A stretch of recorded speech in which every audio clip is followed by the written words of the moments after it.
किया गया है गाजियाबाद में।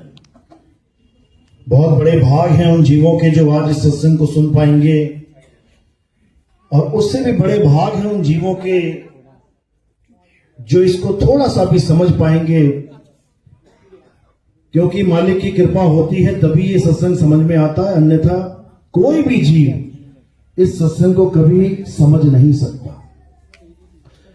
तो आज हमारे बीच में हमारे देश के आईपीएस अधिकारी अब सेवानिवृत्त हो चुके हैं और बहुत ही अच्छी सेवा इन्होंने हमारे देश की है। हम चाहेंगे कि ऐसे ही ईमानदार और बहादुर सिपाही हमारे देश को मिलें, ताकि हमारा देश आगे से आगे तरक्की करे और पूरे विश्व में हमारा देश विश्व गुरु बन के छाए। तो एक बार इनके लिए जोरदार तालियां। सतनाम सतनाम। अपने बारे में थोड़ा सा बताइए। गुरु जी को प्रणाम करते हुए सतनाम। महाराज जी नितिन दास जी का बहुत नाम सुना, जो कबीर वाणी का जिस तरीके से प्रचार प्रसार आपके द्वारा पूरे भारतवर्ष और अंतर्राष्ट्रीय स्तर पर किया जा रहा है, उससे मैं भी प्रभावित होकर मैडम सीमा सचदेवा जी से जब मेरी मुलाकात हुई, लेकिन मैं पहले जानता था, मैंने कई प्रोग्राम यहाँ पर देखे थे। इससे पहले जब चंद्रनगर क्लब में प्रोग्राम हुआ तो कई मेरे परिचित वहां पर विभिन्न जनपदों के मिल गए। एक संक्षिप्त परिचय अपने बारे में बता दूं। मेरा नाम प्रेम प्रकाश है और मैं दिल्ली के गांव कैथवाड़ा से वहां से आया, और उसके बाद मैकेनिकल इंजीनियरिंग की, और फिर मैं आईपीएस में 1993 बैच उत्तर प्रदेश काडर में रहा। बहुत सारे जनपदों में मैं एसपी, एसएसपी और फिर उसके बाद डीआईजी, आईजी और एडीजी के पद पर रहा।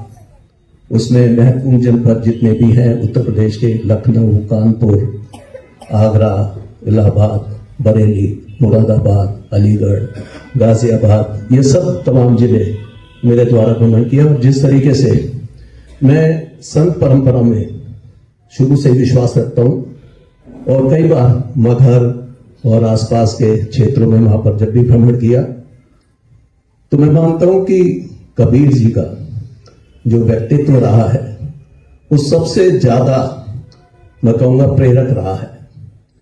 वो इतने क्रांतिकारी संत हैं और उनके बारे में आम आदमी को कई बार सुनने में, जानने में कई बार लगता है कि उनको समझ में पूरी तरह से तभी आ पाता है जब हमें गुरु जी का आशीर्वाद मिले, या गुरु जी के द्वारा जब उन चीजों को एक्सप्लेन किया जाता है। एक छोटी सी बुकलेट मुझे दी थी, आज बहुत सारे ये गीता का, ये आपके पास तो होगा ही पहले, लेकिन जिस तरह से गीता का जो आपने उसको सरल भाषा में जिस तरह से समझाया है, वास्तव में किसी भी व्यक्ति के उद्धार के लिए और देश के उद्धार के लिए ये बहुत ही प्रेरक आपके वक्तव्य है। और मैं तो अभी बीच में मैं सुन रहा था महाराज जी को सुनने के लिए, लेकिन मुझे यहाँ पर जो है इस तरह का आसन दे दिया। मैं वास्तव में जीवन भर ऋणी रहूंगा गुरु जी का। मैं आपके बारे में यही ज्ञान देता हूँ, गुरु जी को सुनिए और मैं भी लाभ इसी से दूंगा। धन्यवाद।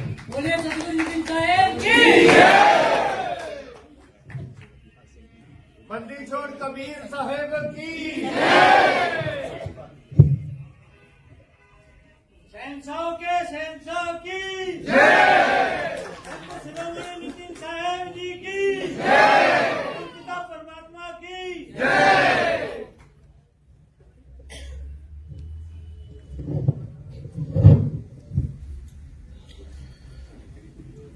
तो परमात्मा की अपार कृपा होती है, तब जाके ये विवेक जागता है। बिना मालिक की कृपा के कोई सोचे कि मेरा विवेक जाग जाए, नहीं जाग सकता। ज्ञान तो हो जाएगा, किताबें रट लोगे, ग्रंथ रट लोगे, श्लोक दोहे रट लोगे, लेकिन उस ज्ञान से कल्याण नहीं होगा, बल्कि एक ऐसा अहंकार पैदा हो जाएगा कि मुझसे ज्यादा कोई नहीं जानता। सर्वानंद एक ब्राह्मण था और यही सब करके वेद पुराण रट के हर प्रकार से अपने आप को सर्वश्रेष्ठ सिद्ध करने में पूरा जीवन बिता दिया। सर्वानंद से सर्वाजीत बनना चाहता था, लेकिन जब कबीर साहब से उसका आमना सामना हुआ तब उसको अपनी असलियत पता लगी कि जितना मर्जी ग्रंथ पढ़ लो, जितने मर्जी वाणियां रट लो, पूरी रात वाणियां गाते रहो, इससे कल्याण नहीं होगा। इसलिए साहिब ने कहा, पोथी पढ़ पढ़ जग मुआ और भयो ना पंडित कोय, एक आखर पीव का और पढ़े सो पंडित होए।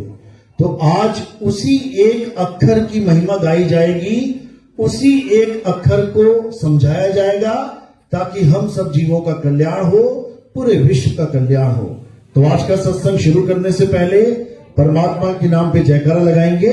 बोलिए परमपिता परमात्मा की, सदगुरु बंदी छोड़ कबीर साहेब की, सदगुरु मदनपति साहेब की, सदगुरु दोलमपति साहेब की, भुवा साहेब की, सदगुरु राम सेवक साहेब की, सदगुरु विराटपति साहेब की, कलीनपुर धाम की, सभी संतों की, सभी भक्तों की, इस गांव नगर बस्ती की, आज के आनंद की, सकल हंस को बंदगी, साहेब बंदगी, सतनाम सतनाम सतनाम। तो परमात्मा हमेशा यही चाहते हैं कि हम सब जीव जो इस काल और माया के जाल में उलझे पड़े हैं, जो इस तीन लोक में बार बार जन्मते और मरते, इसी जन्म मरण में उलझे पड़े हैं, मालिक चाहते हैं कि हम सब अपने निज धाम को पहुंच जाएं, हम सब अपने असली घर तक पहुंच जाएं। इसके लिए परमात्मा क्या करते हैं? परमात्मा समय समय पर इस संसार में संत रूप में अपनी लीला करते हैं। वो संत रूप में आते हैं, जीवों को जगाते हैं और इस भवजल से कैसे पार होना है इसका संदेशा देके जाते हैं। तो सब उनको पहचान नहीं पाते, लेकिन जो उनको पहचान जाते हैं, जो उनके रास्ते पे अटल हो जाते हैं, वो इस भवसागर से पार हो जाते हैं। तो आज उसी रास्ते को समझा जाएगा, उसी रास्ते को जाना जाएगा कि आखिर वो कौन सा रास्ता है जिसके द्वारा हिंदू, मुस्लिम, सिख, ईसाई, जैनी, बौद्धिस्ट, भगवान को मानने वाला, भगवान को ना मानने वाला सब पार हो सकते हैं, बस वो मार्ग पता लग जाए। इस इंसान ने, आप यकीन मानो, ऐसी कोई चीज नहीं छोड़ी जिसके द्वारा उसे परमात्मा की प्राप्ति ना हो। हर चीज कर डाली, हर चीज कर डाली। उसने नाम जप लिए, उसने तपस्या कर ली, उसने भूखे रह के व्रत कर लिए, उसने लेट लेट के हजारों किलोमीटरों की यात्रा कर ली, उसने बड़े बड़े पहाड़ नाप दिए, बड़े बड़े जंगल नाप दिए, बड़ी बड़ी नदियों की परिक्रमाएं कर ली। ऐसा कुछ नहीं छोड़ा जो उसे परमात्मा तक पहुंचने में मदद ना करे। सब कुछ कर डाला। यही सोचता रहा कि शायद ये करने से परमात्मा मिल जाएगा, शायद वो करने से परमात्मा मिल जाएगा। यही उसकी सबसे बड़ी भूल थी, यही सबसे बड़ी भूल थी, क्योंकि उसने अपने मन के द्वारा जो उसको समझ में आया उसने करना शुरू कर दिया। जबकि करना क्या था? केवल एक चीज करनी थी। क्या? सत्य और असत्य का निबेड़ा करना था, बस इतना ही करना था।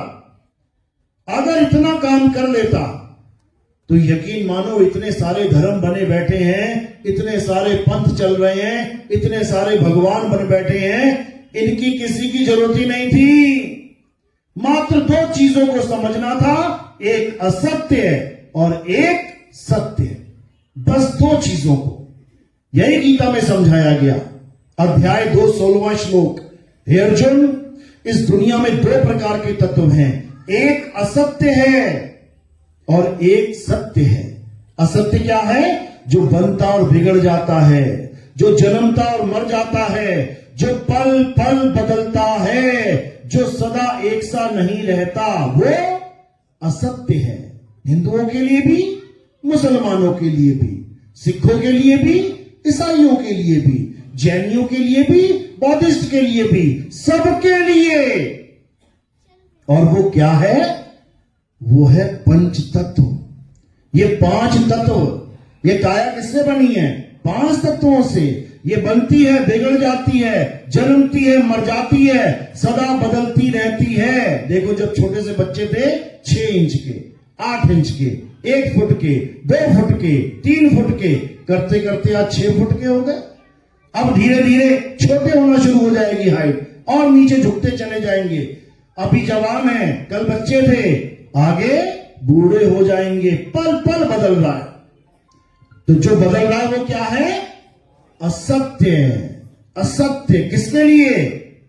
सबके लिए। सबके लिए। कोई ये नहीं कह सकता कि ये तेरे लिए असत्य और मेरे लिए नहीं है। अगर यहां पे एक जहर की बोतल रख दी जाए तो किसके लिए जहर है? वो सबके लिए। अगर यहां पे अमृत की बोतल रख दी जाए तो किसके लिए अमृत है? वो सबके लिए। यानी असली ज्ञान वो होता है जो यूनिवर्सल होता है, जो सबके लिए समान होता है, सबके लिए। इसीलिए कुरान में अल्लाह को ये नहीं बोला कि रब्बुल मुसलमीन, क्या बोला?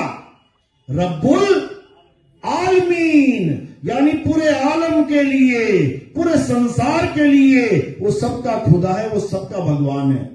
हमारे यहां भी यही बोला कि परमात्मा ने सबको बनाया, सबको, सबको, यानी सबको, कोई बचा नहीं है। इसी प्रकार वाहेगुरु को बोला गया कि वाहेगुरु सबका गुरु है, केवल सिखों का नहीं है कि उस पर सिख अधिकार करके बैठ जाए कि वाहेगुरु तो हमारा गुरु है। सारे आलम का गुरु है, सारे जहान का गुरु है, बस हम उसको पहचान नहीं पा रहे हैं।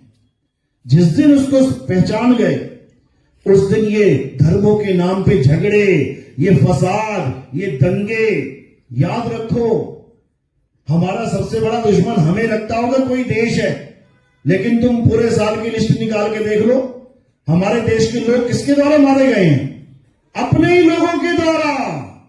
अपने ही भारत में दंगे होते हैं, भारतीय ही भारतीय को काट रहे हैं, और नाम किसका लेते हैं? हमारा पड़ोसी मुल्क हमारा दुश्मन है।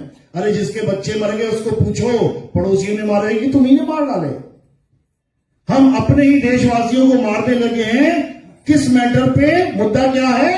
केवल भगवान का, अल्लाह का, वाहेगुरु का नाम, मात्र नाम। हिंदू कहता है मुसलमान को पकड़ के बोल जय श्री राम, मुसलमान हिंदू को पकड़ के बोल अल्लाहू अकबर। उससे पूछो श्री राम को देखा क्या? नहीं देखा तो नहीं। तूने अल्लाह को देखा भाई? नहीं देखा तो नहीं। तूने गॉड को देखा? नहीं मैंने नहीं देखा। तूने वाहेगुरु को देखा? नहीं देखा। फिर किस बात का झगड़ा है? फिर झगड़ा किस बात का है? केवल अक्षरों का। ये जो मुंह से अक्षर निकल रहे हैं, जय श्री राम, अल्लाह, वाहेगुरु, क्या है ये अक्षर? इन्हें 52 अक्षर कहते हैं। आ आ ई ई उ उ का खा गा चा छा टा ठा डा। इन अक्षरों को किसने बनाया? आदि मानवों ने बनाया। एक समय ऐसा था जब आदि मानव था, नंगा घूमता था, खाने के लिए कुछ नहीं था, जानवरों की तरह शिकार करता था, आग भी नहीं थी उसके पास, पत्थर से पत्थर टकरा के आग जलाना सीखा। समझो, अक्षर नहीं थे उसके पास, आग जलाने के बाद भी उसका नाम नहीं पता था, रखूं क्या? फिर धीरे धीरे बुद्धि विकसित हुई, इस मुंह से आवाजें निकलने लगी। जिसने जितनी आवाजों को पकड़ा उसको लिपिबद्ध करने लग गए। भारत देश में कितनी आवाजें निकली मुंह से? कितने अक्षर निकले? 52 अक्षर। आ आ ई ई उ उ जब गिनोगे 52 निकल आएंगे। अंग्रेजों ने, जो अंग्रेज आदि मानव थे, उनके मुंह से आवाजें निकली, उन्होंने लिपिबद्ध करना शुरू किया। कितने अक्षर निकले मुंह से? 26 अक्षर। वो 26 पे ही खत्म हो गए और हम 52 पे आ गए। 26 दूनी 52, यानी हमारी बुद्धि 2 गुना विकसित थी। ऐसे ही नहीं बोलते हैं भारत को विश्व गुरु, समझे? वो अंग्रेज 26 पे अटक गए और हम 52 बना के बैठ गए। उसके बाद क्या हुआ, इन्हीं अक्षरों के द्वारा हमने भी नाम रखने शुरू किए। जो चीज दिखने लगी, पेड़ पौधे पत्थर हवा पानी, जो दिखा, सूरज चांद सितारे, अंग्रेजों ने भी रखना शुरू कर दिया। सन स्टार मून फायर एयर, यहां तक तो मामला ठीक था, कुछ ना कुछ तो बोलना ही पड़ेगा। हमने बोला आग, उसने कहा फायर। हमने कहा सूरज चांद सितारे, उसने कहा सन मून एंड स्टार्स। हमने कहा धरती, उसने कहा अर्थ। यहां तक तो समझ में आता है। लेकिन जब हमने उस ताकत का नाम रखना शुरू किया जिसकी वजह से आप चल रहे हो, एक आदमी खड़ा है और एक आदमी पड़ा है जिसको मृत कहते हैं, क्या फर्क है दोनों में? किस चीज की कमी है? आत्मा की। अब हमने उस आत्मा का नाम रखना शुरू कर दिया। किसी ने उसका नाम रख दिया अल्लाह, किसी ने उसका नाम रख दिया वाहिगुरु, किसी ने उसका नाम रख दिया गॉड, किसी ने उसका नाम रख दिया राम। यानी उसकी ताकत से हम सब चल रहे हैं।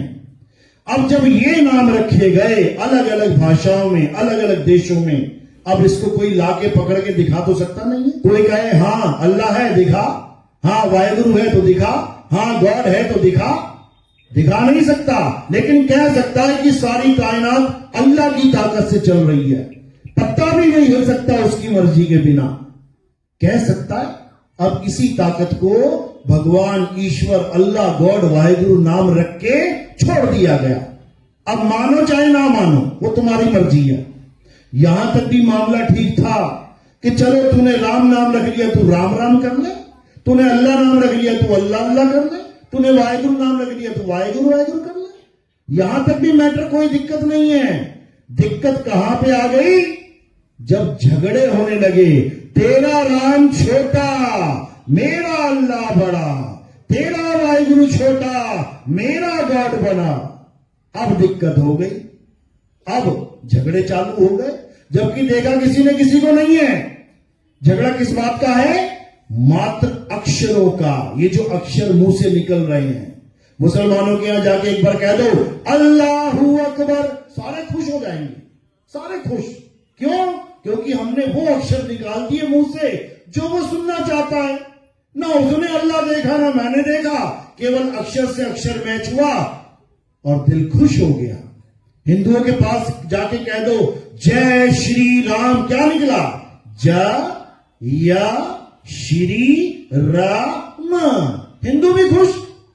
मात्र अक्षरों के द्वारा सारे खुश होते चले जा रहे हैं। सबको अक्षरों की पड़ी है, किसी को उसकी नहीं पड़ी है जिसके ये नाम रखे गए। यानी सब अक्षरों में ही खुश हो गए हैं। प्यास सबको लगी है, लेकिन सब पानी के नाम में खुश हो गए हैं। पानी कोई पीना नहीं चाहता, बस दिक्कत यही है। पानी के नाम के झगड़े हैं। एक पानी का यानी H2O, साइंटिफिक नेम क्या है? H2O। ये नाम, ये किसी आदमी का नाम दिया हुआ नहीं है, ये तत्व का नाम है। हाइड्रोजन और ऑक्सीजन, ये बॉन्ड है इसका, ये तत्व है। अब इसके जो नाम रख दिए गए हैं अलग अलग भाषाओं में, वो हर जगह अलग मिलेंगे। किसी ने कहा जल, वाटर, नीर, तोय, पानी, हर जगह अलग अलग। लेकिन H2O तुम कहीं पे भी जाके, किसी भी साइंटिस्ट के पास जाके, किसी भी साइंस वाले बच्चों की क्लास में जाके H2O बोल देना बस।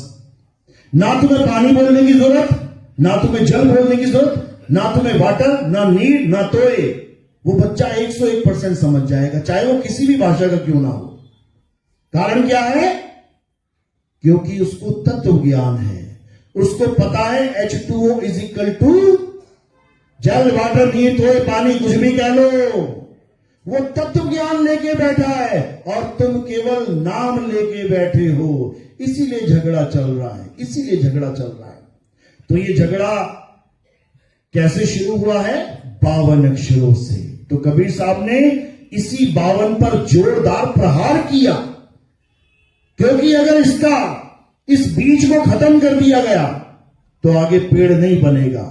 यानी अगर तुम्हें यह समझ में आ जाए कि 52 से काम नहीं बनेगा, तत्व ज्ञान से काम बनेगा तो सारे झगड़े खत्म। फिर तत्व की बातें होंगी, फिर 52 की बातें नहीं होंगी, क्योंकि 52 की बातें केवल जीव से शुरू होके कान तक खत्म हो जाती है। मैंने बोला राम और तुमने सुना राम, हो गया काम। आगे आगे ना मैं जानूं कौन है राम, ना वो जाने कौन है राम। तो हमने क्या करना है, हमने 52 से परे उस तत्व ज्ञान को जानना है। हे अर्जुन, जो इस तत्व ज्ञान को जान जाता है, जो इस सत्य को जान जाता है, जो आत्म तत्व को जान जाता है, उसके लिए जीवन में कुछ जानना शेष नहीं रह जाता। वो तत्व से मुझे जान लेता है, वो तत्व से ही मेरा रूप हो जाता है, उसे तत्व ज्ञानी कहते हैं। तो असत्य क्या है, ये शरीर असत्य है, और शरीर से पैदा होने वाली हर वस्तु असत्य है। जैसे ये स्माइल पैदा हो रही है, ये रोने का चेहरा पैदा हो रहा है, आंसू निकल रहे हैं, ये थूक, ये लार निकल रही है, ये 25 प्रकृतियां यही हैं। 5 तत्व की 25 प्रकृतियां, 3 गुण यही हैं। पैदा होना, पलना, मर जाना, ये सब असत्य है। ये मुंह से निकलने वाले, शरीरों से पैदा होने वाले सारे अक्षर असत्य है, झूठे हैं। ये जीभ है तो निकलेंगे, और जिस दिन जीभ कट गई सारे अक्षर खत्म। झूठे अक्षर हैं ये, नकली नाम है ये, जितने मर्जी बना लो, लेकिन झूठे नाम से कभी किसी का कल्याण नहीं होगा। कल्याण किससे होगा, सतनाम से होगा। सतनाम का मतलब क्या है, सच्चा नाम, सच्चा नाम। अब कृष्ण जी क्या समझा रहे हैं कि हे अर्जुन, जो जन्मता और मर जाता है, जो पल पल बदलता है, वो असत्य है। तो सत्य क्या है, हे अर्जुन, आत्मा ही सत्य है। इस आत्मा का ना तो कभी जन्म होता है और ना ही इस आत्मा की कभी मृत्यु होती है। ये आत्मा अजन्मा है, नित्य है, शाश्वत है, अचल है, अडोल है। ये सदा सदा स्थिर रहने वाला है। इसका कभी ना तो जन्म होता है, ना कभी मृत्यु होती है। इसी को बोला है, नैनम छिंदन्ति शस्त्राणि, नैनम दहति पावका, न चैनम क्रोधन तापे, ना शोषति मारुता। हे अर्जुन, इस आत्मा को ना तो कोई शस्त्र काट सकता है, ना अग्नि जला सकती है, ना वायु सुखा सकती है, ना जल भिगो सकता है। इस आत्मा का कोई कुछ नहीं बिगाड़ सकता। तो पूजनीय क्या है, शरीर या आत्मा? बस इसी को समझना है। जहां जहां कृष्ण जी ने आत्मा की बात करी, सबने ढक दिया, छुपा दिया, और जहां उन्होंने कहा कि मेरी शरण में आ जा, उसको उजागर कर दिया और शरीर की शरण में भेज दिया। किसकी शरण में भेज दिया? शरीरों की शरण में भेज दिया कि कृष्ण जी की मूर्तियां बनाओ, कृष्ण जी की फोटो लगाओ, कृष्ण जी एक इंसान हैं, उनकी पूजा करो। जबकि वो कह कह के थक गए गीता में, हे अर्जुन, गलती से भी मुझे एक नर रूप में इंसान मत समझ लेना। ये इंसान मेरा रूप नहीं है, नहीं है। तो क्या है मेरा रूप? मेरा रूप अविनाशी आत्मा है। आत्मा है मेरा रूप। ये शरीर, ये मैं नहीं हूं। ऐसे पता नहीं कितने शरीर मैंने धारण करके छोड़ दिए। सबसे पहला अवतार मत्स्य अवतार, मछली का शरीर धारण करके छोड़ दिया, तो मुझे मछली मत समझ लेना। दूसरा अवतार कुर्म अवतार, कछुए का शरीर धारण करके पूरा समुद्र मंथन करके छोड़ दिया, मुझे कछुआ मत मान लेना। वो केवल शरीर है जो मैंने धारण किया और छोड़ दिया। तीसरा अवतार वरा अवतार, मुझे कहीं वरा मत, जंगली सुअर मत मान लेना, मैं वो भी नहीं हूं। चौथा अवतार नरसिंह अवतार, आधा आदमी आधा शेर, मुझे कहीं गलती से नरसिंह मत मान लेना, मैं वो भी नहीं हूं। अगला अवतार वामन अवतार, अगला अवतार परशुराम अवतार, अगला अवतार राम अवतार, अगला अवतार कृष्ण अवतार। जब इंसान वाले अवतार लेने लग गया तो तुमने पक्की मोहर ही लगा दी कि मैं इंसान ही हूं। जब मैं मछली नहीं, जब मैं कछुआ नहीं, जब मैं वराह नहीं, जब मैं आधा आदमी आधा शेर नहीं, तो मुझे इंसान बनाने वाले तुम कौन हो भाई? ये इंसान का चोला तो मैंने धारण किया है और ये भी छोड़ जाऊंगा। छोड़ा कि नहीं छोड़ा? कृष्ण जी आए, पूरी लीला करी और उसके बाद पैर में तीर लगा, शरीर का नाश हुआ, शरीर को छोड़ के अपने धाम को चले गए। शरीर वहीं पड़ा रहा और धाम को कौन चला गया? बस इसको समझना है, इसको समझना है। यानी वो एक ताकत है जो सारे शरीरों को चलाकर भी शरीर नहीं कहलाता। ये करंट दिख रहा है तुम्हें, ये सारे पंखों को चलाने के बाद भी पंखा नहीं कहलाता। हमने कैसे उस करंट को पंखा बना दिया? हमने कैसे उस आत्मा को शरीर बना के खुजवा दिया? 2 आंखें, 2 कान, नाक, हाथ, पैर। ये परमात्मा का स्वरूप नहीं है, ये आत्मा का स्वरूप नहीं है, ये नाशवान देह का स्वरूप है, ये असत्य स्वरूप है। हे अर्जुन, जो अपनी आत्मा में रमण करते हैं, अध्याय 3 17वां श्लोक, शरीरों में नहीं, शरीरों में रमण नहीं करना है। जो अपनी आत्मा में रमण करते हैं, जो अपनी आत्मा में तृप्त हैं, जो अपनी आत्मा में संतुष्ट हैं, उनके लिए कोई धार्मिक कर्म कर्तव्य लागू ही नहीं होता। यानी उसके ऊपर कोई कुछ लाद ही नहीं सकता धर्म के नाम पे। उसको अच्छे से पता है क्या होता है धर्म। यानी अपनी सूरत को, अपने ध्यान को अपनी आत्मा में लगाना है, तुम्हें अपने स्वरूप में समाना है। और जब तुम अपने स्वरूप को जान जाओगे तो तुम में और कृष्ण जी के स्वरूप में कोई भेद नहीं है। जो तू सो हम। हे अर्जुन, मेरे 4 प्रकार के भगत हैं।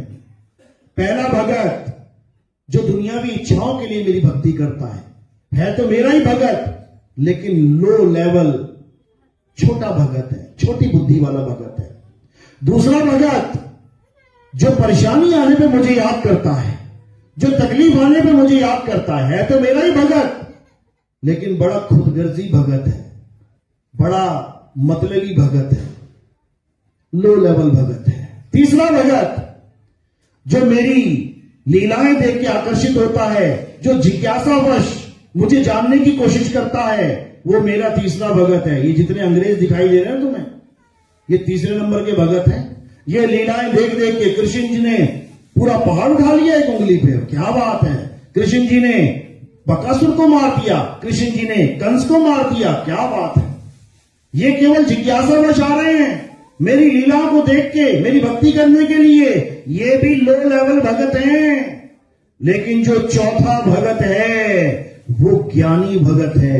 वो मेरी लीलाओं को देख के आकर्षित नहीं होता, वो केवल काम करने पे मुझे याद नहीं करता, वो दुनिया की इच्छाओं के लिए मुझे याद नहीं करता। वो तत्व ज्ञानी होता है, वो मुझे तत्व के द्वारा जानने की कोशिश करता है, वो मेरे सत्य स्वरूप को पहचानने की कोशिश करता है। और वो ही मुझे यथार्थ में जान सकता है कि मेरा स्वरूप क्या है। अन्यथा जो मुझे आदमी मानते हैं वो कभी मुझे जान ही नहीं सकते। अरे कृष्ण जी को छोड़ो, तुम अपने मां बाप को नहीं जान पाए, तुम अपने पिता को आदमी और माता को औरत समझते रहे, लेकिन जब वो शरीर छोड़ के जाते हैं तो आदमी और औरत नीचे पड़े रह जाते हैं और जाने वाला अजर अमर अविनाशी जीव चला जाता है। कहां समझ पाए माता पिता को। ये पढ़ी है माता, ये पढ़ा है पिता, और कह क्या रहे हो, मेरी माता ने शाम 6 बजे शरीर छोड़ दिया, मेरे पिता ने शाम 6 बजे शरीर छोड़ दिया। तो पिता ने जब शरीर को छोड़ा तो पिता थोड़े नहीं मरा, मरा कौन? शरीर। जिसको छोड़ा गया, जिसको छोड़ा वो मरा, जिसने छोड़ा वो अमर है। और गाते भी हो, ईश्वर अंश जीव अविनाशी। अविनाशी का मतलब क्या होता है? मर जाना। अविनाशी मतलब अजर अमर अविनाशी। अमर है वो कभी नहीं मरता। और जो उसको मरा हुआ समझता है, हे अर्जुन, जो आत्मा को मरा हुआ समझता है या आत्मा किसी को मार देगी ऐसा समझता है, ये दोनों ही अज्ञानी हैं। ये नहीं जानते भी आत्मज्ञान को। इसलिए कबीर साहब ने भी बार बार समझाने की कोशिश करी कि तुम जिसकी पूजा कर रहे हो वो शरीर है, वो नाशवान तत्व है, तो किसकी पूजा करनी है? आत्मदेव की। कबीर साहब क्या कहते हैं? जल में मीन प्यासी, मोहे देखत आवे हासी, आत्म ज्ञान बिना नर भटके, कभी काबा कभी काशी। कहते चाहे हिंदू है चाहे मुसलमान, चाहे काबा घुमाए चाहे काशी चला जाए, जब तक उसे आत्मज्ञान नहीं हो गया तब तक उसकी कभी मुक्ति नहीं हो सकती, तब तक वो कभी परमात्मा को प्राप्त नहीं कर सकता। ये 101% सत्य है। मानो चाहे ना मानो, वो तुम्हारी मर्जी है। इसी को गुरु ग्रंथ साहब में बोला गया कि आत्मदेव पूजिए, गुरु के सहज सुभाए, आत्मेनो आत्मे दी प्रतीत, देखकर ही परचा पाए। गुरु ग्रंथ साहब में कह रहे हैं कि अगर किसी को पूजना है तो किसकी पूजा करनी है? आत्मदेव पूजिए। बताओ कौन पूज रहा है? किसी भी गुरुद्वारे में चले जाओ, नीचे से लेके ऊपर तक, और किसी भी पाठी को कहो कि मुझे आत्मदेव पूजना है। क्यों? क्योंकि गुरबाणी में लिखा है। गुरबाणी में लिखा है आत्मदेव पूजिए। मैं कैसे पूजूं? कैसे पूजूं आत्मदेव को? आत्मदेव है कहां? तो आपको क्या बता दिया जाएगा? वाहेगुरु वाहेगुरु जपो। अरे जपने की बात नहीं चल रही है, बात पूजने की है। जपने की तो मुझे कहीं जाने की जरूरत ही नहीं है, मुझे खुद इतने नाम पता है भगवानों के। राम क्या नहीं पता है? पता है। अल्लाह पता है, वाहेगुरु पता है, गॉड पता है, ओम नमः शिवाय पता है, हरे कृष्णा। तो मुझे गुरु धारण करने की जरूरत क्या है? मैं तो कहीं पर भी बैठ के नाम जपता रहूं। फिर क्यों बार बार बोला जा रहा है कि बिना गुरु ज्ञान ना उपजे? नाम तो बिना गुरु के मेरे पास पहले से ही है, लेकिन ज्ञान नहीं हो सकता। गुरु ज्ञान देता है, गुरु नाम नहीं देता। नाम कौन देता है? नाम कौन देता है? जपी। जपी जप करवाएगा तुमसे, जो खुद माला लेके बैठा है। राम राम राम राम राम राम राम राम। मुसलमान है तो अल्लाह अल्लाह अल्लाह अल्लाह अल्लाह। सिख है तो वाहिगुरु वाहिगुरु वाहिगुरु वाहिगुरु। ईसाई है तो गॉड गॉड हालेलुया हालेलुया। ये क्या लेके बैठे हैं? केवल अक्षर, अक्षरों का खेल है ये सारा। ये अक्षर किससे बन रहे हैं? जीव से। 52 अक्षर कबीर साहब समझा रहे हैं। 52 अक्षर जीव आधारा, आदि अक्षर जीव व्या से न्यारा। क्या है वो आदि अक्षर? आदि। आदि मतलब जब संसार भी नहीं बना था तब हिंदी भाषा थी क्या? या पंजाबी थी? अंग्रेजी थी क्या? या उर्दू थी? या फारसी थी? कोई भाषा नहीं थी, फिर भी वो आदि नाम था, जिसको बाबा नानक ने बोला है आदि सच जुगादि सच, है भी सच नानक होसी भी सच। सच यानी सत्य, यानी वो सतनाम सदा सदा से था, सदा है, सदा रहेगा। लेकिन वो है क्या? कौन सी भाषा का नाम है वो किसी भाषा का नाम नहीं है। वो किसी स्वर व्यंजन का नाम नहीं है कि स्वर और व्यंजन से तुम नाम पे नाम बना के चले जाओ। राम किससे बनाइए? स्वर और व्यंजन से। रा क्या है? स्वर या व्यंजन? रा व्यंजन। आकर अंडा क्या है? स्वर। मां क्या है? व्यंजन। 2 व्यंजन एक स्वर लगा के बन गया राम। वही स्वर व्यंजन आगे बन गया वाहिगुरु। वही स्वर व्यंजन बन गया आगे अल्लाह अकबर। ये सब स्वर व्यंजन का ही खेल है। कबीर साहब इसका खंडन करते हैं। क्या कह रहे हैं? कह रहे स्वर व्यंजन का मेल नहीं है, अरे 52 का ये खेल नहीं है। ये 52 का खेल नहीं है कि तू अपने नाम पकड़ के बैठ गया, मैं अपने नाम पकड़ के बैठ गया, वो अपने नाम पकड़ के बैठ गया। सारा खेल नाम का ही चल रहा है, बस एक दूसरे को कन्वर्ट कर रहे हैं। अब राम राम छोड़, अल्लाह अल्लाह कर, अल्लाह अल्लाह छोड़ वाहिगुरु वाहिगुरु कर, वाहिगुरु वाहिगुरु छोड़ गॉड गॉड कर। जबकि क्या छुड़वा रहे हैं, क्या पकड़ा रहे हैं? अक्षरी छुड़वा के अक्षरी पकड़ा रहे हैं। इसलिए कबीर साहब ने गुरु ग्रंथ साहब में क्या बोला? 52 अक्षर जोरे आन। ये जितने भी ग्रंथ हैं, वेद, पुराण, गीता, भागवत, बाइबल, इंजील, तुरैत, जितने भी ग्रंथ हैं, क्या लिखा है इसके अंदर? 52 अक्षर जोड़ तोड़ के रा में आकर डंडा मां तो राम बन गया, र म आकर डंडा पीछे लगा दिया, रमा बन गया। अक्षरों को जोड़ तोड़ के नाम पे नाम लाखों करोड़ों नाम बना दिए। राम जी के कितने नाम रखे थे उनके पिताजी ने, दशरथ जी ने? एक नाम राम। अभी नेट पे सर्च करो, राम जी के 108 नाम। ये कौन लग रहा बैठा बैठा? हनुमान जी के कितने नाम रखे थे माता पिता ने? एक नाम। अभी नेट पे सर्च करो, हनुमान जी के 108 नाम, अभी पूरी लिस्ट आ जाएगी। ये कौन बना रहा बैठा बैठा? अरे बाप बेटे का नाम रखता है, समझ में आता है। दशरथ जी ने राम का नाम रखा, समझ में आता है।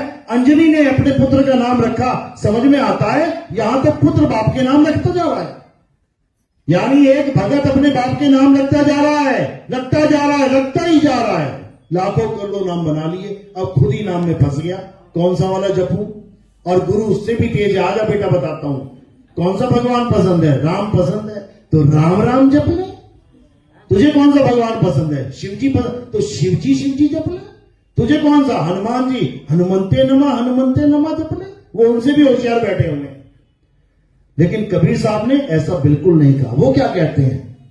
बिल्कुल एक टूक में समझा रहे हैं वो कि ये है 52 अक्षर यानी असत्य नाम, और ये है आदि अक्षर यानी सतनाम। तो क्या कह रहे हैं? 52 अक्षर लोक त्रय, सब कुछ इन्हीं माही, और ये आखर खिर जाएंगे, वो आखर इनमें नाही। यानी 52 अक्षरों में जितने भी नाम आते हैं, ये इंसानों के द्वारा बनाए गए नाम हैं। किसी ने हिंदी में बना लिए, किसी ने पंजाबी में बना लिए, किसी ने अरबी में, जापानीज में, चाइनीज में, मंगोलीज में, पुर्तगीज में, स्पेनिश में, डच में, फ्रेंच में, दुनिया भर के नाम बना लिए। फंस गया नामों के चक्कर में। अब कैसे निकलेगा? जब पूरा गुरु उसके जीवन में आ जाएगा। पूरे गुरु का क्या काम होता है? यही काम है। यही 9 मण धागा उलझेया और कहो कौन सुलझाए। अरे सतगुरु ऐसा सुलझाया कि फिर उलझाना जाए। ये काम ही सतगुरु का है। तुम्हें इन नामों के जाल से निकालने का काम ही सतगुरु का है। कबीर साहब समझा रहे हैं, अरे कोटि नाम संसार में, इनसे मुक्ति ना होए, और गुप्त नाम सतपुरुष का बूझे बिरला कोई। यानी इस संसार में इतने नाम है, और हर गुरु तुम्हें इसी नाम को जपवाने में लगा देगा। हिंदू के पास चले गए तो राम राम रटवा देगा, मुस्लिम के पास चले गए तो अल्लाह अल्लाह जपवा देगा। लेकिन सतगुरु ऐसा नहीं करता। सतगुरु क्या करता है? सतगुरु नाम छुड़वा देता है। क्या कहते हैं? सोई गुरु पूरा कहावे, जो 2 अक्षर का भेद बतावे, एक छुड़ावे एक लखावे, तब प्राणी निज घर को जावे। यानी सतगुरु कौन होता है? जो एक छुड़ावे। कौन से नाम छुड़वाएगा? ये 52 अक्षरी नाम, ये बोलने, लिखने, पढ़ने वाले नाम छोड़ दो। हिंदू है तो राम राम छोड़ दो, मुसलमान है तो अल्लाह अल्लाह छोड़ दो, सिख है तो वाहिगुरु वाहिगुरु छोड़ दो, ईसाई है तो गॉड गॉड छोड़ दो। तो करे क्या? हे अर्जुन, जो अपनी आत्मा को जान लेते हैं, जो अपनी आत्मा को पहचान लेते हैं, जो गुरु के द्वारा आत्म ज्ञान को धारण कर लेते हैं, उनका जन्म मरण सदा सदा के लिए खत्म हो जाता है। अध्याय 4 34वां श्लोक पढ़ो। क्या कहती है गीता? हे अर्जुन, ये तत्व ज्ञान जो मैं तुम्हें समझा रहा हूं, ये सत्य ज्ञान जो मैं तुम्हें समझा रहा हूं, इसको प्राप्त करने के लिए तुम ऐसे तत्वदर्शी संत की शरण में जाओ। किसकी शरण में? तत्वदर्शी संत। ये मंत्र जपने वाले संतों के लिए नहीं बोला कि वृंदावन में जाके राधे राधे करने लग जाओ। बताओ, ये किसी कुरान पढ़ने वाले के लिए नहीं बोला कि अल्लाह अल्लाह करने लग जाओ या किसी और नाम को जपने लग जाओ। उन्होंने तत्वदर्शी संत क्यों बोला? क्योंकि तत्वदर्शी का मतलब जिस दिन तुम्हें समझ में आ जाएगा, तुम्हारे सारे पर्दे खुल जाएंगे। तत्वदर्शी का मतलब यह नहीं होता कि कोई मंत्र देने वाला संत, कभी नहीं। तत्वदर्शी कौन होता है? हे अर्जुन, जो सत्य तत्व का बोध करा दे, जो सत्य तत्व का ज्ञान समझा दे, जो सत्य तत्व से रूबरू करवा दे, उसे तत्वदर्शी संत कहते हैं। और वो तत्व क्या है? आत्मा ही वो तत्व है। यानी जिस आत्मा की वजह से हिंदू राम राम बोल रहा है, जिस आत्मा की वजह से मुस्लिम अल्लाह अल्लाह बोल रहा है, जिस आत्मा की वजह से सिख वाहिगुरु वाहिगुरु बोल रहा है, जिस आत्मा की वजह से ईसाई गॉड गॉड बोल रहा है, तो इन नामों को नहीं पकड़ना है। जिसकी वजह से ये नाम निकल रहे हैं, उस वजह को पकड़ ले, उस वजह को पकड़ ले। जिस दिन उस वजह को पकड़ लेगा, उस दिन तेरा कल्याण हो जाएगा। इसीलिए कबीर साहब ने बोला, चाम के महल में बोलता राम है। बोलता राम बोला है, बोल नहीं बोला। बोलता राम अलग है और बोल अलग है। हम बोल को पकड़ बैठे हैं, इसको त्याग देना है। कबीर साहब क्या कह रहे हैं? जहां बोल तहां अक्षर आवा, और जहां अबोल तहां मन ना रहावा। गुरु ग्रंथ साहब में अंग नंबर 340 में ये वाणी है, पढ़ लेना अच्छे से। कह रहे जहां बोल, यानी तेरा मुंह खुलते ही जैसे ही तूने कुछ बोला तो क्या आ गया सामने? अक्षर। अक्षर आ गया तेरे सामने, हिंदी का, पंजाबी का, उर्दू का, फारसी का। लेकिन जहां अबोल, यानी वो जो अबोल है, जिसको कोई बोल नहीं सकता, तहां मन नारा हवा, उसको तू समझ नहीं पा रहा है, वो तेरे मन को नहीं भा रहा है। बोल अबोल मदि है सोई, और जिन ये लखा सो बिरला कोई। कहते ये सारे बोल कहां से आ रहे हैं? इसी अबोल से बोल उग रहे हैं, इसी आत्मा से सारे अक्षर पैदा हो रहे हैं। ये आत्मा खुद को नहीं जान पा रहा है और अपने पैदा किए हुए अक्षरों को पकड़ के बैठा हुआ। बस इतना समझना है। तो क्या करना है? एक छुड़ाए, मुंह से निकलने वाले सारे अक्षरों को छुड़वा दे, और एक लखाए, इस आत्मा का ज्ञान लखा दे। सोई गुरु पूरा कहाए, दो अक्षर का भेद बताए। पहला अक्षर मुंह से निकलने वाले, चाहे वो कोई भी नाम हो। हम कबीरपंथी हैं, चाहे कबीर कबीर कबीर भी तुम रटोगे, तब भी वो असत्य यानी झूठा नाम है। क्यों? क्योंकि बोलने लिखने पढ़ने में आ गया। भेदभाव नहीं है कि हम कह रहे हैं कि केवल राम राम करना छोड़ दो। हम कबीरपंथी हैं, कबीर कबीर करना भी छोड़ दो। साहिब कह रहे हैं, मुख से कहे कबीर कबीर, तो ना कटे काल की पीर। अरे नाम हमारा सब जग लेता, और भेद हमारा कोई न कहता। मेरा भेद पावेगा सोई, और जिसका सतगुरु पूरा होई। अधूरा नहीं, अधूरा गुरु नाम देता है जपने वाला, और पूरा गुरु नाम छुड़वा देता है, छुड़वा देता है। कबीर साहब समझा रहे हैं, एक नाम को जान के दूजा दे बहा, बहा दे उसको। जो भी नाम तू लेके बैठा है परमात्मा के, सारे बहा दे। और किसे जान? उस एक सतनाम को जान। सतनाम का मतलब क्या है?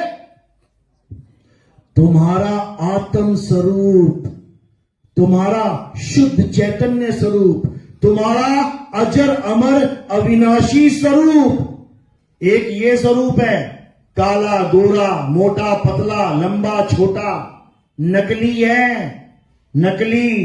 और एक स्वरूप है आत्म स्वरूप, असली है। तो क्या करना है? तो क्या करना है? एक छुड़ाए, ये नकली वाले स्वरूप को छुड़वा दे, और एक लखाए, उस आत्म स्वरूप का लखाव करा दे। जैसे ही आत्म स्वरूप का लखाव होगा तो तुम्हें क्या फायदा होगा? जैसे ही तुम्हें आत्म ज्ञान होगा क्या फायदा होगा? लोग फायदा भी ढूंढते हैं ना, इतने मंत्र जप लो, इतने मंत्र जप लो, क्या फायदा होगा? तुम्हारे काम धंधे चलने पड़ेंगे, तुम्हारी दुकानें चल पड़ेगी, तुम्हारे घर में खुशियां आने लग जाएंगी, तुम्हारे बच्चे बढ़िया पढ़ाई करने लग जाए। ये भी खुशियां हैं, ये भी ढूंढता है आदमी, ये भी फायदे ढूंढता है। ठीक है, नाम जपने से मिल गया, कोई बात नहीं, लेकिन सारी खुशियां मिलने के बाद भी क्या कोई अमर हो जाएगा? सारी दुनिया की कारें तुम्हारे घर में खड़ी हो जाएं और अगले दिन तुम मर जाओ, सारी दुनिया की दौलत तुम्हारे घर में आ जाए और अगले दिन तुम मर जाओ, बताओ क्या फायदा हुआ तुम्हें? कोई फायदा नहीं हुआ, कोई फायदा नहीं हुआ। लेकिन आत्मज्ञान से क्या फायदा होगा? जैसे ही तुम्हें बोध हो जाएगा कि तुम एक आत्मा हो, तुम्हें समझ में आ गया, तुम्हें अनुभव हो गया कि तुम एक आत्मा हो, तो तुम क्या हो गए? अब आत्मा हो गए। अब कब मरोगे? 10 साल, 20 साल, 50 साल, 100 साल, लाख साल, करोड़ साल, अरब साल, खरब साल, अरे युगों युग बीत जाएंगे, युगों की भी मृत्यु हो जाएगी, मृत्यु की भी मृत्यु हो जाएगी, लेकिन तुम अमर हो जाओगे। तो कबीर साहब का, कृष्ण जी का, सारे संतों का यहां ज्ञान समझाने का मकसद ये नहीं है कि तुम्हारे धंधे चल पड़े, तुम करोड़पति बन जाओ, तुम ऐसे हो जाओ, तुम। उनका मकसद है कि तुम अमर हो जाओ। अमर, कबीर साहब समझा रहे हैं, अमर करूं सतलोक पठाऊं, ताते बंदी छोड़ कहाऊं। कहते हैं हमारा भगत वो है जो अमर हो जाए। अमर, जो अमर ही नहीं हो पाया, कहते हैं धिक्कार है उसके जीवन पे। इंसान चोले में आके भी अमर नहीं हो पाया। हनुमान जी क्या है? मर गए क्या? अमर हैं, अमर। अमर का मतलब क्या होता है? जो कभी ना मरे, कभी भी ना मरे। तो राम जी चले गए, कृष्ण जी चले गए, पैर में तीर लग गया, जल में समाधि ले ली, ये सेवक अमर कैसे हो गया? ये कोई नहीं जानता। ये तब जान पाओगे जब हनुमान जी के गुरु जी के बारे में समझोगे वो कौन थे। हनुमान जी के गुरु जी ने उनको जो ज्ञान दिया वो अमरता का ज्ञान था। हनुमान जी को आत्म ज्ञान हुआ, तब वो अमर हुए। हनुमान चालीसा पढ़ो, सबसे पहले किसका नाम आना चाहिए था? राम जी का, लेकिन किसका आ गया? गुरु जी का। श्री गुरु चरण सरोज रज, निज मन मुकुर सुधार, भरतो रघुवर बिमल जसु, जो दायकु फलचार। तो गुरु जी के बारे में जानो ना पहले। हनुमान चालीसा पढ़ रहे हो, पहली लाइन में श्री गुरु चरण ढूंढो, कहां है गुरु के चरण। जिस दिन तुम्हें गुरु के चरण मिल गए उस दिन तुम भी अमर हो जाओगे, तुम भी अमर हो जाओगे। याद रखना, गुरु के चरण बताने के लिए ही ये सारे सत्संग चल रहे हैं। ध्यान मूल गुरु रूप है, पूजा मूल गुरु पांव। ये पांव में समझ लेना गुरु जी के, ये मिट्टी के पांव हैं, लेकिन जो असली गुरु के पांव होते हैं, अमर पांव है वो। अमर, वो जन्म मरण में नहीं आते, वो बनने बिगड़ने में नहीं आते।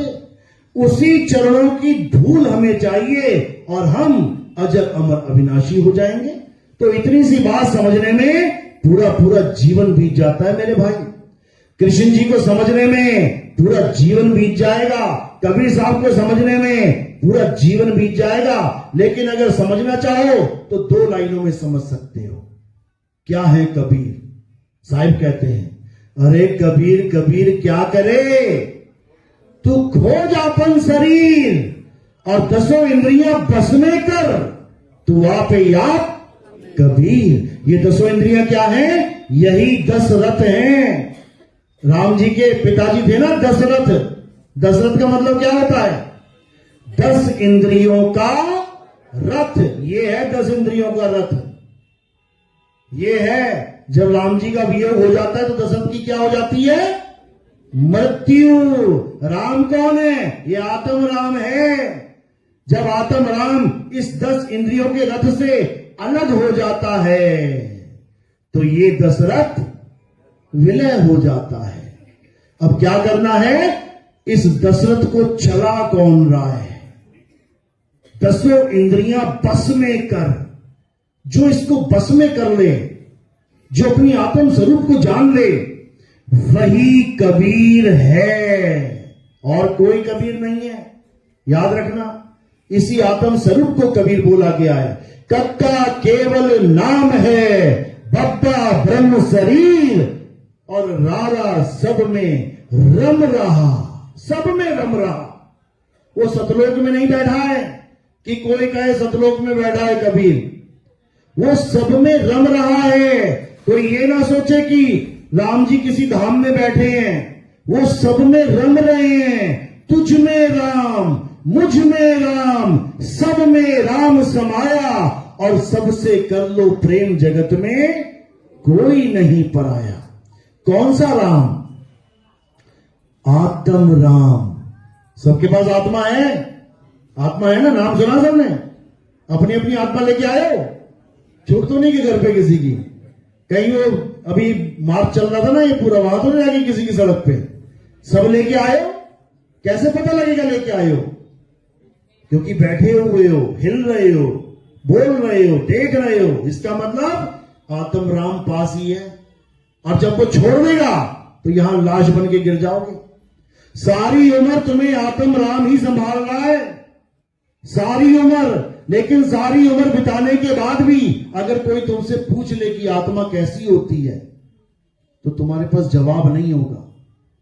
कैसी होती है? लाल है, पीली है, काली है, गोरी है, लंबी है, छोटी है, मोटी है, नाटी है। कैसी होती है आत्मा? तुम कभी सोच भी नहीं सकते कैसी होती है आत्मा। समझो, जिसको करंट कभी नहीं लगा, है कोई ऐसा जिसे आज तक करंट नहीं लगा? हाथ खड़ा करो। जिसे आज तक करंट नहीं लगा, एक बंदा है। सारे मिलके भी समझाओगे ना उसे कि करंट कैसा होता है? समझा लोगे? सारे मिलके सारा जीवन समझा देना उसको, वो तब भी नहीं समझ पाएगा कैसा होता है। बस उसको एक बार करंट छुआ देना। जैसे छुआ दोगे उसी वक्त उसे ज्ञान हो जाएगा। और ये ज्ञान कब तक होगा, कब तक रहेगा? सारी उम्र का ज्ञान हो जाएगा। सारी उम्र का ज्ञान। वो जीवन में कभी ये नहीं कहेगा कि करंट पंखे जैसा होता है, भले पंखे से करंट लगा हो उसको। वो कभी नहीं कहेगा कि करंट पंखे जैसा होता है। वो क्या कहेगा? अरे पंखा तो लोहे का था, लेकिन वो तार लगाई तो करंट में तो झटका लगा मुझे। पंखे को छू के झटका नहीं लगता है, करंट को छू के झटका लगता है। इसी प्रकार शरीर और आत्मा में जमीन आसमान का अंतर है। पंखे के 3 पर होते हैं, करंट के भी 3 पर होते हैं क्या? पंखा लाल पीला हरा गुलाबी होता है, करंट भी लाल पीला गुलाबी होता है क्या? बिल्कुल नहीं। पंखा बड़ा छोटा होता है, करंट भी बड़ा छोटा होता है क्या? बिल्कुल नहीं। इसी प्रकार आत्मा और शरीर में यही भेद है। शरीर लाल गुलाबी हो सकता है, शरीर बड़ा छोटा हो सकता है, शरीर काला गोरा हो सकता है, शरीर कैसा भी हो सकता है, लेकिन आत्मा एक है, सब में एक है। उसी आत्मदेव को जानना है, उसी आत्मा को पहचानना है, उससे ही सबका कल्याण होगा। इसके अलावा और कोई रास्ता नहीं है। आत्मज्ञान का मतलब बिल्कुल भी ये नहीं है कि तुम किसी और का नाम जपो। हिंदू है तो सोच रहा है मैं राधे राधे राधे राधे 8 करोड़ बार जप लूं तो मुझे आत्मज्ञान हो जाएगा, 10 करोड़ बार जप लूं तो आत्मज्ञान हो जाएगा। मुसलमान सोच रहा है मैं अल्लाह हूं अल्लाह हूं अल्लाह हूं करता रहूं मुझे आत्मज्ञान हो जाएगा। वाहिगुरु वाहिगुरु करके सिख सोच रहा है मुझे आत्मज्ञान, कभी नहीं हो सकता, क्योंकि आत्मज्ञान का मतलब ही नहीं समझ में आया किसी को। आत्मज्ञान का मतलब क्या होता है? आत्म का मतलब क्या होता है? आत्म। जहां पर भी आत्म लग जाए, समझ जाना, बात किसी और के लिए नहीं, बात तुम्हारी चल रही है। कैसे? अभी कोई कहे कथा लिखो राम जी की, तुम राम जी की लिख दोगे। श्याम जी की, तुम श्याम जी की लिख। अगर कोई कहे आत्म कथा लिखो, अब किसकी लिखोगे? अपनी कथा। आत्म लगते ही सारा माहौल ही बदल गया। आत्म लगते ही सबसे दृष्टि दूर हो गई, और कहां पे दृष्टि रुक गई? खुद पे।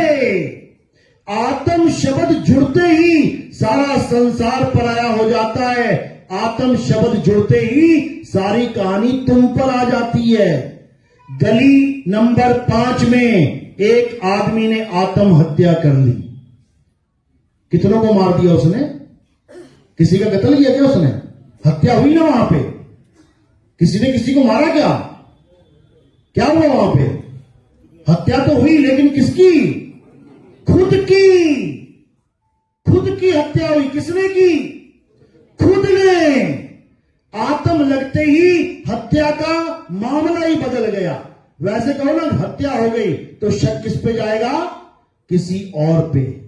और जहां बोल दिया आत्महत्या, अब किसी पे शक नहीं जाएगा, क्योंकि आत्म लगते ही सारा माहौल ही बदल गया। इसी प्रकार कोई बंदूक लेके बैठा है, उसको पूछो क्यों रखी है, वो क्या कह रहा है? आत्म रक्षा के लिए। मतलब गली वालों को बचाना है क्या? किसके लिए? आत्मरक्षा, अपनी रक्षा के लिए। इसी प्रकार आत्मनिर्भर। आत्मनिर्भर का क्या मतलब है? कटोरा लेके पड़ोसियों के पास जाना है। आत्मनिर्भर का मतलब है खुद पे निर्भर हो जाना। इसी प्रकार आत्म कल्याण यानी खुद का कल्याण करना। इसी प्रकार आत्म ज्ञान यानी खुद का ज्ञान प्राप्त करना। किसी और का नाम नहीं जपना। कि कोई तुम्हें कहे राम राम जप ले तुझे आत्म ज्ञान हो जाएगा, झूठ बोल रहा है। कोई कहे राधे राधे कर ले आत्म ज्ञान हो जाएगा, झूठ बोल रहा है। कोई कहे अल्लाह अल्लाह वाहिगुरु वाहिगुरु गॉड गॉड कर ले आत्म ज्ञान हो जाएगा, झूठ बोल रहा है। तो सच क्या है? जिस दिन तुझे तेरा ज्ञान देने वाला कोई गुरु मिल गया, मेरा ज्ञान यानी मेरी आत्मा का ज्ञान। हे अर्जुन, तू और मैं और ये सारे राजा महाराजा, हम शरीर नहीं है, हम आत्मा हैं। ये बताने वाला जब गुरु मिल गया तो समझ जाओगी अब आत्मज्ञान होके रहेगा। तो आत्मज्ञान का मतलब है सारे नामों को छुड़वा देना और हमें हमारा निज नाम दे देना। इसे आत्मज्ञान कहते हैं। कबीर साहब क्या कह रहे हैं? 3 गुणों की भक्ति में भूल पड़ा संसार, और कहे कबीर निज नाम बिन कैसे लागे पार। निज नाम बिन, यही बुल्ले शाह कह रहे हैं। क्या कह रहे हैं? कोई नाम न जाने मेरा, नानक साहब कह रहे हैं। बुल्ले शाह क्या कह रहे हैं? बुल्ला की जाना मैं कौन।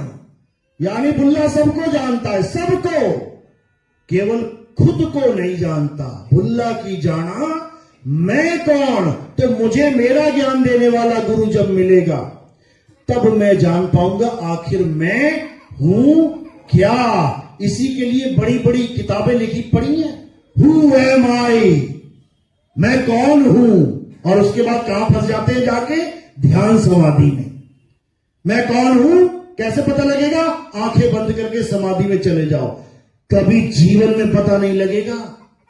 आंखें बंद करके क्या ढूंढ रहे हो? अंधेरे में ढूंढोगे कुछ ना कुछ। अभी कोई कहे कि आंखें बंद करके समाधि करो, तो आंखें बंद करके कहां देख रहे हो? अंधेरे में। अब अंधेरे में कोई चीज दिखेगी तो क्या लगेगा? अरे मिल गई मिल गई मिल गई। तो जिसको देख रहे हो क्या वो तुम हो सकते हो? इतना सा खेल है। जिसको मैं देख रहा हूं क्या वो मैं हो सकता हूं? कभी नहीं। तो मेडिटेशन करके सारी उम्र बीत जाएगी। अंधेरे में प्रकाश को देखते सारी उम्र बीत जाएगी। अंधेरे और प्रकाश का तो ज्ञान हो जाएगा, लेकिन आत्मज्ञान नहीं हो सकता। आत्मज्ञान कब होता है? जब दिखने दिखाने वाली सारी चीजों को छुड़वा दिया जाए। एक कुत्ता कमरे में बंद है। कितने कुत्ते हैं? एक कुत्ता कमरे में बंद है। कितने कुत्ते हैं? एक। उसके आगे शीशा लगा दिया गया। अब कितने कुत्ते हो गए? दो वाला कौन है? अभी भी एक ही कुत्ता है। कुत्ता एक ही है, लेकिन आगे क्या लग गया? शीशा। अब शीशे में क्या दिख रहा है? प्रतिबिंब।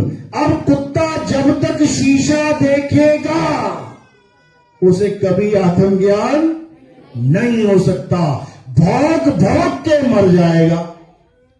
इसी प्रकार जब तक कोई योगी अपने से जुदा किसी चीज को देखेगा, अरे शंकर जी आ गए, अरे राम जी आ गए, अरे अल्लाह प्रकट हो गया, अरे वाहिगुरु जी आ गए, जब तक किसी को देख रहा है तब तक उसे आत्मज्ञान हो ही नहीं सकता। याद रखो। इसीलिए कबीर साहब ने सारा खेल ही खत्म कर दिया। कहते जो दिखे सो माया।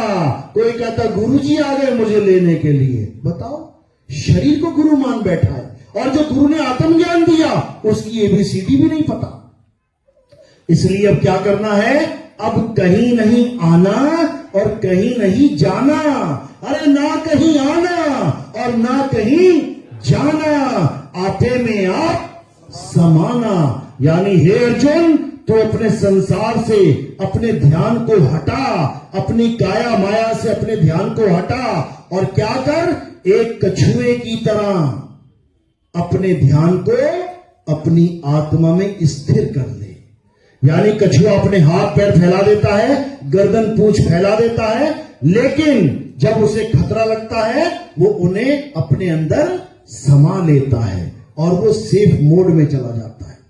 इसी प्रकार जब तुम्हारा अंत समय आएगा, तुम्हारी मृत्यु आएगी, तुमने भागना नहीं है। अगर तुम भागना शुरू कर गए तो यमदूत पकड़ पकड़ के मारेंगे तुम्हें। आज तक कोई नहीं भाग पाया, एक भी नहीं भाग पाया। बिल्कुल नहीं भागना है। क्या करना है?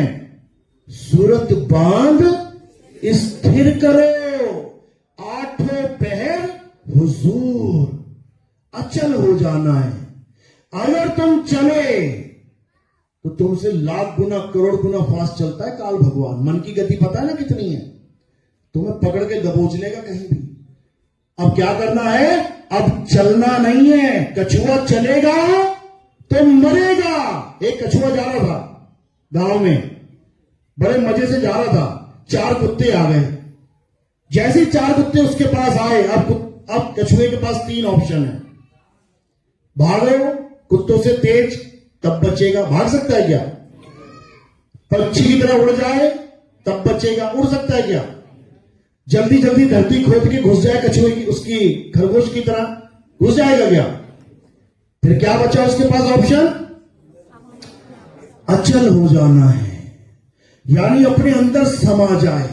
अब कुत्ते आएंगे और चक्कर काटेंगे, वो कहां चला गया ये, और वो कहां होगा?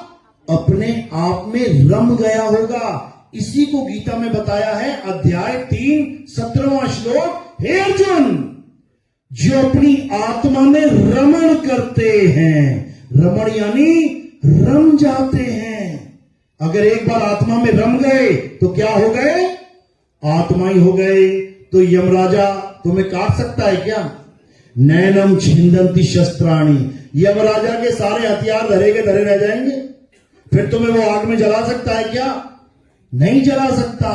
फिर क्या तुम्हें वो पानी में डुबा सकता है क्या? बैतरणी नदी में नहीं डुबा सकता। यानी सारा खेल ही खत्म हो जाएगा। लेकिन तब होगा जब तुम आत्म ज्ञान में आ जाओगे, और जब आत्म ज्ञान हो गया तो समझ लो कि तुम्हें परमात्म पद मिल जाएगा। फिर तुम एक आम इंसान नहीं रह जाओगे। भूल गलती से भी आम मत मान लेना अपने आप को।